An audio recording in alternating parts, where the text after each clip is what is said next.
A little girl walked out of school on a warm California afternoon and never came home. No ransom call, no goodbye, no explanation, just silence, the kind that hollows out a family and never fully leaves. For 46 years, her killer breathed free air. He changed his name.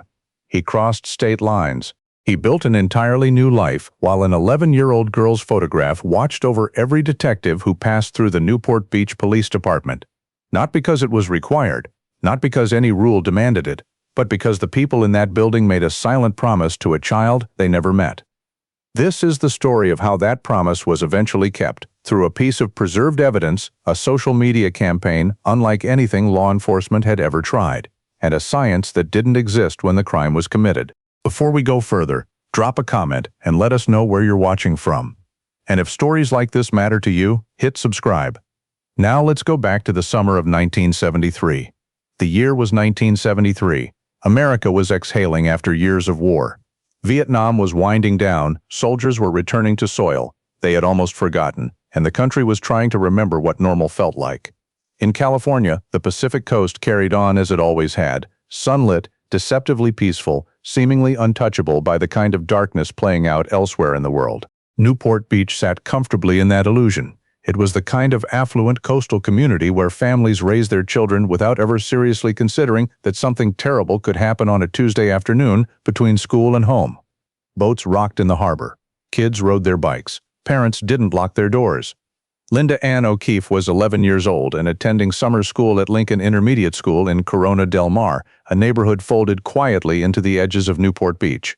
She was a familiar face in a familiar place, the kind of kid who knew her route home, knew the streets by heart, and had walked them dozens of times before without a second thought. On July 6, 1973, she walked out of school and started heading home. She never arrived. One witness. That was all investigators had to work with. Someone had seen Linda standing beside a turquoise van, talking to the man seated behind the wheel. He appeared to be a white male, somewhere in his mid-20s to early 30s. That was the description. No license plate, no name, no address. No other identifying detail beyond those few fragments, a color, a vehicle type, a rough age range. The witness hadn't seen Linda get in, hadn't seen which direction the van turned.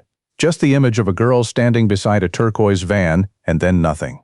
The next morning, on July 7, 1973, Linda's body was discovered in the Back Bay, a stretch of wild, marshy terrain on the outskirts of Newport Beach. She had been abducted, sexually assaulted, and strangled. An 11-year-old girl who had done nothing more dangerous than walk home from school. The sexual assault component of the crime was deliberately withheld from the public. Investigators made a calculated decision to protect that detail because biological evidence had been recovered from the scene, and they knew, even in 1973, that evidence needed to be shielded. A forensic scientist named Jim White collected and preserved everything that could be collected and preserved. In 1973, there was no such thing as DNA analysis in criminal investigations. There was no national database. There was no framework for understanding that biological material collected from a crime scene could, one day, give investigators a name. Jim White didn't know any of that. He just knew that evidence existed and evidence needed to be kept. That decision, quiet, professional, unremarkable at the time, would become the most important act in this entire story. Newport Beach detectives worked the case hard in the months that followed.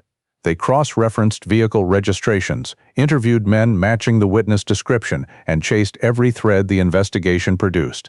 But the man behind the wheel of the turquoise van had no criminal record in California. His name appeared in no database that investigators could access.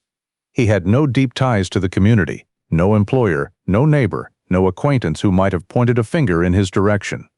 What investigators didn't know was that shortly after Linda's murder, the man responsible packed up and left California entirely. He relocated to Florida.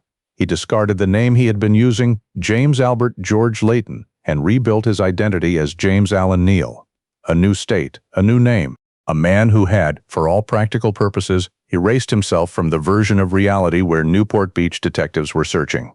The case went cold, but the photographs stayed on the wall. There's something important to understand about what Newport Beach PD did and didn't do over the following decades. Linda's photo wasn't mounted in some archive room, filed away in a cabinet, or digitized into a folder no one opened. It hung in the police station itself, in plain view, where officers beginning their careers and veterans ending them walked past it every single day. New recruits who had never heard Linda's name looked at her face. Detectives who had spent their entire professional lives trying to answer the question in that photograph eventually retired, and the photo remained. No policy required this. No regulation mandated it. It was simply an organization's collective refusal to let one little girl be forgotten. In the late 1990s, that refusal became action again. The biological evidence Jim White had preserved, sitting in storage for more than 20 years, was retested using DNA technology that had emerged in the intervening decades. A suspect DNA profile was constructed from material that predated the science used to analyze it. In 2001, that profile was uploaded to CODIS, the FBI's combined DNA index system, the national database holding DNA profiles of individuals who had been arrested and processed through the criminal justice system. No match. James Neal had never been arrested for a crime that required DNA collection. He had moved through the world as a free man, leaving no trace in the systems designed to catch people like him. The database came up empty, and the case remained exactly where it had been. Open, unresolved, the photograph still on the wall. While Newport Beach PD kept its vigil, James Allen Neal lived his life. He had settled eventually in Colorado, presenting himself as an ordinary older man. But the impulses that had driven him on the afternoon of July 6, 1973, had not disappeared. Between 1995 and 2004, more than 2 decades after Linda's murder, Neal was accused of sexually assaulting 2 more young girls in Riverside County, California. 2 more children. Same perpetrator. 30 years later, and still, Linda's case remained cold. Still, no one had connected the dots between the man in Colorado and the turquoise van on a Corona Del Mar street in 1973. The photograph kept hanging. The question kept waiting. July 7, 2018, exactly 45 years after Linda's body was found in the Back Bay. Newport Beach PD did something no police department in the United States had ever attempted. They paused their regular social media content entirely and spent the whole day retelling Linda's story, but not in the voice of detectives or press releases or crime reporters. They told it in Linda's voice. Tweet by tweet, hour by hour, in real time, Linda Ann O'Keefe narrated her own story. She talked about going to summer school. She talked about starting the walk home. The tweets followed her timeline the way that afternoon had unfolded 45 years earlier, until the point where the story stops and she doesn't make it home. Hi, I'm Linda O'Keefe, or Linda Ann O'Keefe if I'm in trouble with my mom. That opening line reached people in a way a press release never could have. Department spokesperson Jennifer Manzella would later explain the thinking behind the campaign. They wanted people to feel the experience rather than simply read about it. To walk that route with Linda, to stand beside that turquoise van, to understand in their bones what it meant for an 11-year-old girl to not make it home. The campaign spread far beyond Newport Beach. It moved across the country. News outlets picked it up. People who had never heard Linda's name found themselves emotionally connected to a 45-year-old case. And embedded within the campaign was a critical announcement, one that shifted the entire investigation. For the first time, Newport Beach PD released a suspect image constructed not from witness memory, but from DNA. Using phenotype prediction technology, a forensic approach that reconstructs physical appearance from genetic material, investigators had built a face from the biological evidence Jim White had preserved in 1973. Not a sketch based on what someone remembered seeing. A face derived from the killer's own DNA. The combination of national media attention, emotional storytelling, and that DNA-derived portrait created the momentum investigators needed to take the next step. Later in 2018, Newport Beach PD partnered with Parabon Nanolabs, a private forensic DNA company whose genetic genealogy work had contributed to the resolution of dozens of cold cases across the country. The suspect DNA profile was uploaded to Family Tree DNA, a public database where millions of Americans voluntarily contribute their genetic information to trace ancestry and locate distant relatives. The technology doesn't require a direct match. It looks for partial overlaps, the kind of genetic echo that exists between cousins, second cousins, distant branches of the same family tree. From those partial connections, genealogists build family trees outward, narrowing the possibilities, following the branches until the shape of one specific person begins to emerge. In January 2019, the analysis pointed clearly to one name. James Allen Neal, age 72, resident of Monument, Colorado, former resident of Orange County, California, where, in the early 1970s, he had lived under the name James Layton. Investigators did not move immediately. They placed Neal under surveillance and waited for him to leave behind a DNA sample through ordinary daily activity. When that sample was collected and compared against the evidence from 1973, the result was absolute. A complete match. The man who had walked away from Newport Beach 46 years earlier, changed his name, crossed the country, and built a life on the assumption that he had gotten away with it had not gotten away with it. In February 2019, James Allen Neal was arrested at his home in Monument, Colorado, and extradited to California. He faced charges of murder with special circumstances, including kidnapping and committing a lewd act on a child under 14, along with the Riverside County assault charges from his later years.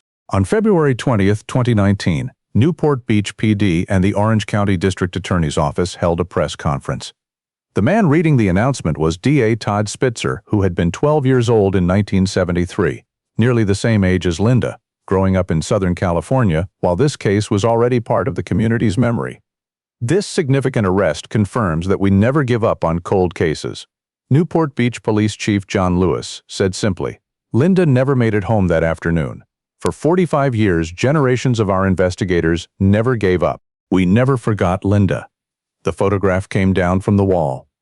But the story didn't end the way anyone had hoped. On May 25, 2020, James Allen Neal was transported to a hospital due to an undisclosed illness. 2 days later, on May 27, 2020, he died at the age of 73 while still awaiting trial. No courtroom, no verdict. No moment where Linda's family could sit in the gallery and hear the word guilty spoken aloud. DA Spitzer said it plainly, Neal's death before trial robbed the O'Keefe family of the justice they deserved. This story carries weight that extends far beyond Newport Beach, and it leaves behind 3 truths that matter. The first is about Jim White's decision in 1973. He had no framework for understanding what DNA evidence would one day mean in a courtroom. He preserved biological material because preservation is what a careful professional does, because evidence is evidence, and evidence must be protected. 46 years later, that instinct became the foundation on which an entire investigation was rebuilt. If you have a loved one who is the victim of an unsolved crime, ask the agency directly, has the biological evidence been retested with current technology? That question could change everything. The second is about the 2018 Twitter campaign. Newport Beach PD had no new lead when they launched it. They had determination, creativity, and the willingness to present an old question to a new audience in a format that would make people feel rather than simply observe. That campaign created national attention, which created pressure, which opened the door to genetic genealogy, which produced a name. If the system feels stagnant on a case that matters to you, thoughtful and well-timed public pressure has the power to generate motion that no new clue could have created alone. The third lesson is the most painful one of all.